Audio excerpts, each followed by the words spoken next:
മന്ദാരം ചാനലിലേക്ക് എല്ലാവർക്കും സ്വാഗതം. ഇന്ന് ഞാനൊരു കുഞ്ഞു വീഡിയോ ആണ് ഇടുന്നത്. ഒരു ചമ്മന്തിയാണ്, അരച്ചെടുത്തതാണ്, അല്ലാതെ ഇടിച്ചെടുക്കണ ചമ്മന്തിയല്ല. ഇത് ചോറിനും കഞ്ഞിക്കും എല്ലാം നല്ലതാണ്. കുറഞ്ഞ ഇൻഗ്രീഡിയൻസ് വെച്ചിട്ട് ഇത് എങ്ങനെയാണ് തയ്യാറാക്കിയിരിക്കുന്നത് നോക്കുക. ഒരു ചെറിയ കപ്പിന് ഒരു കപ്പ് നാളികേരം പിന്നെ 8-10 വറ്റൽമുളക്, ഒരു 6-7 ഉള്ളി, ഒരു 2 കറിവേപ്പില, ചെറിയ ഒരു ഉരുള പുളി നമുക്ക് ഇഷ്ടമുള്ള അത്ര എടുത്താൽ മതി. എരിവും എല്ലാം നമുക്ക് പാകത്തിന് എടുത്താൽ മതിയാവും. ഞാനിപ്പോൾ അത്രയാണ് എടുത്തിരിക്കുന്നത്. ഇനി ആ മുളകൊന്ന് ചുട്ടെടുക്കണം. ഒരു സൈഡ് ഇതുപോലെ ബ്ലാക്ക് കളറായാൽ മതി, മറ്റേ സൈഡിൻ്റെ പച്ചച്ചുവയൊക്കെ എന്നാൽ മാറിക്കിട്ടും. ഫുള്ളായിട്ട് കരിച്ചെടുക്കരുത്. ഗ്യാസിലോ അല്ലെങ്കിൽ അടുപ്പിലോ ഒക്കെ ചുട്ടെടുക്കാം. ഇനി ബാക്കിയുള്ള ഇൻഗ്രീഡിയൻസൊക്കെ ഒന്ന് വറുത്തെടുക്കണം. കുറച്ച് വെളിച്ചെണ്ണയാണ് ഞാൻ ഒഴിച്ച് കൊടുത്തത്, കൂടുതൽ ഒഴിക്കേണ്ട ആവശ്യമില്ല. അതിലേക്ക് ഒരു 1/2 ടീസ്പൂൺ ഉഴുന്നുപൊടി ചേർത്ത് കൊടുത്തു. അതൊന്ന് ചുമന്ന കളറാവുന്ന സമയത്ത് ഓരോന്നായിട്ട് ഇട്ട് ഇളക്കി കൊടുക്കാം. കൂടുതൽ നമുക്ക് ഫ്രൈ ആവേണ്ട ആവശ്യമില്ല. എല്ലാം ഒന്ന് പച്ചച്ചുവ മാറുന്നവരെ വറുത്തെടുത്താൽ മതി. എല്ലാം ഒരേ ടൈമിൽ തന്നെയാണ് ഇട്ട് കൊടുക്കേണ്ടത്. മുളക് ഒഴികെ ബാക്കി എല്ലാ സാധനങ്ങളും ഇതുപോലെ ഇട്ട് കൊടുക്കാം. പുളി നമ്മൾ വെള്ളത്തിൽ അലിയിപ്പിച്ചിട്ടാണ് ചേർത്തേണ്ടത്, അതുകൊണ്ട് പുളിയും ചേർക്കേണ്ട ആവശ്യമില്ല.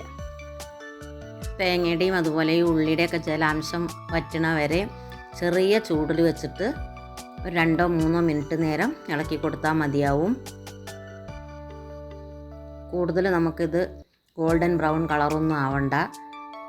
അതുപോലെ ആയ ശേഷം നമുക്കിത് സ്റ്റൗ ഓഫ് ചെയ്യാം.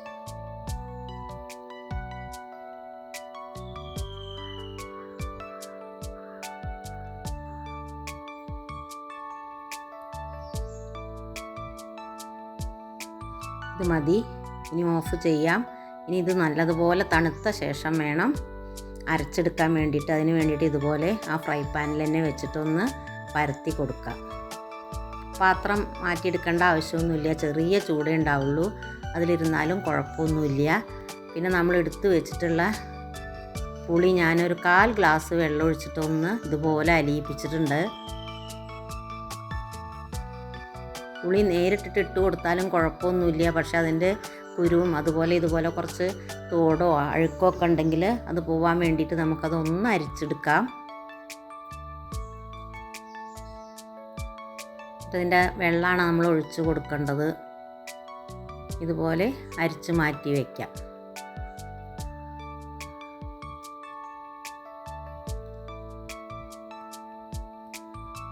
ഇനി നമുക്ക് മിക്സിയുടെ ചെറിയ ജാറെടുത്ത ശേഷം അതിലേക്ക് എല്ലാം കൂടി ചേർത്തിട്ടാണ് അരച്ച് കൊടുക്കേണ്ടത്. ഓരോന്നായിട്ട് നമുക്ക് ഇട്ട് കൊടുക്കാം.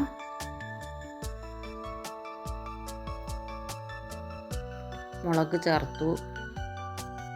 ബാക്കി വന്ന ചേരുവകളും കൂടി ചേർത്ത് കൊടുക്കണം. നന്നായിട്ട് തണുത്ത ശേഷം വേണം ഇത് അരച്ചെടുക്കാൻ വേണ്ടിയിട്ട്. നാളികേരവും കറിവേപ്പിലയും ഉള്ളിയും എല്ലാം ചേർത്തു. ഇനി ഞാൻ ഇതിലേക്കൊരു കാര്യം കൂടി ചേർത്ത് കൊടുക്കുന്നുണ്ട്. ഒരു 1/4 ടീസ്പൂൺ ചെറിയ ജീരകമാണ്. ഈ ചെറിയ ജീരകം ചേർത്ത ഈ ചമ്മന്തിക്കൊരു പ്രത്യേക ടേസ്റ്റാണ്. ഇനി നമുക്കിത് ഓരോ പ്രാവശ്യം വെള്ളം ഒട്ടും ഒഴിക്കാതെ കറക്കി എടുക്കണം. ആദ്യം ഒരു പ്രാവശ്യം ഇതുപോലെ എല്ലാം കൂടി ഒന്ന് ചതച്ച ശേഷം സ്പൂണ് വെച്ചിട്ട് ഇളക്കി കൊടുക്കാം. ഇപ്പോൾ കണ്ടില്ലേ, ഒരു മുളകൊക്കെ അരയാതെ കിടക്കണം. എല്ലാം നമുക്ക് അരഞ്ഞ് കിട്ടണം. ഇനി നമ്മൾ അലിയിപ്പിച്ച് വെച്ചിട്ടുള്ള പുളി കൂടി ചേർക്കുകയാണ്. കാരണം ഒരു ലേശം വെള്ളത്തിൻ്റെ അംശമില്ലെങ്കിൽ ഇത് ഒട്ടും അരഞ്ഞ് കിട്ടില്ല. അതുകൊണ്ട് അതിനാണ് ഞാൻ പുളി വെള്ളത്തിലിട്ടിട്ട് അലിയിപ്പിച്ചെടുത്തത്. ഇനി ഓരോ പ്രാവശ്യം ഇതുപോലെ ഇളക്കി വേണം കൊടുക്കാൻ. ഓരോ പ്രാവശ്യം നമ്മൾ ഇളക്കുമ്പോഴും ആ ബ്ലേഡിൻ്റെ സൈഡിലേക്കായിട്ട് ഇത് നന്നായിട്ട് പ്രസ് ചെയ്ത് കൊടുക്കണം. അല്ലെങ്കിൽ നമുക്കിത് അരഞ്ഞ് കിട്ടില്ല. നന്നായി ഫൈൻ പേസ്റ്റായിട്ട് ഒരിക്കലും ഈ ചമ്മന്തി അരച്ചെടുക്കരുത്. ഇതുപോലെ കുറച്ചൊക്കെ അത് അരയാതെ തരിയായിട്ട് തന്നെ കിടക്കണം. ഇപ്പോൾ 2-3 പ്രാവശ്യമായിട്ട് ഞാൻ ഇതുപോലെ പ്രസ് ചെയ്ത് കൊടുത്തിട്ടുണ്ടായിരുന്നു. 3-4 പ്രാവശ്യം നമ്മുടെ ഇഷ്ടത്തിനനുസരിച്ച് നമുക്ക് ചെയ്ത് കൊടുക്കാം. ഇതുപോലെ കിട്ടുന്ന സമയത്താണ് നമ്മൾ ഇതിലേക്ക് വേണ്ടത്ര ഉപ്പും കൂടി ചേർത്ത് കൊടുക്കേണ്ടത്. ഉപ്പും നമ്മൾ ഇതുവരെ ചേർത്തിട്ടില്ല. നന്നായി പ്രസ് ചെയ്ത ശേഷം ഉപ്പ് ചേർത്ത് കൊടുക്കാം. ഉപ്പ് ചേർത്ത് നമ്മൾ അരച്ചെടുത്ത ശേഷം പിന്നെ അരയ്ക്കേണ്ട ആവശ്യമില്ല. അവസാനമാണ് നമ്മൾ ഉപ്പ് ചേർത്ത് കൊടുക്കേണ്ടത്. ഇനി നന്നായിട്ട് തന്നെ മിക്സിയുടെ ജാറിൽ നിന്ന് ഇത് ഇളക്കി പുറത്തേക്ക് എടുക്കാം. വേറൊരു പ്ലേറ്റിലേക്ക് വെച്ചിട്ടാണ് നമ്മളിത് ഉരുട്ടിയെടുക്കേണ്ടത്. അതിന് വേണ്ടിയിട്ട് കുറച്ച് ഒരു വലിയ പ്ലേറ്റ് തന്നെ എടുക്കാം.